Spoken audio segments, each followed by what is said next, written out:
Perfect. So a perfect way of thinking about this as well. So thank you so much. Thank you. Very nicely done. And then suppose the problem's a little harder. So now we're going to do something a little bit different. So we have these giant decks of playing cards that make an appearance literally once a year in our office, and the rest of the time they're spent in that locker outside of my office.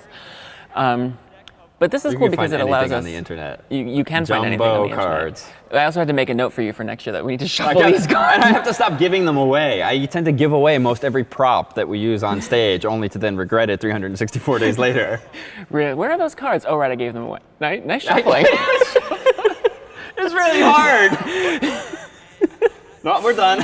I'm done with this. But That's pseudo-random. exactly, it's barely, but that's That's pseudo. maybe just not random. But the cards are actually a kind of a fundamentally different sorting problem. It is. They're still effectively numbered, right? From like 2 on up to ace, or ace on up to king, or whatever. But there's the suits, right? The 4 different suits. So there's this opportunity, we hope, in doing this demonstration for students to bucketize somehow and realize maybe it's easier than sorting like 52 cards.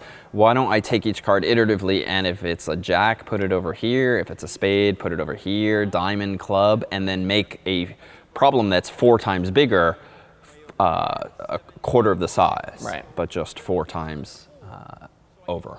But of course, at that point, even though you've created those buckets, you're still not done. You now have this exercise where you've taken these problems and made them smaller, but now you have to do a recombine, or as we're going to start to introduce the concept of a merge. Yeah, and so this is kind of meant to be a precursor to exactly that, to think about that whole process, or really that as an operation, an ingredient that you can feed into other algorithms and solutions.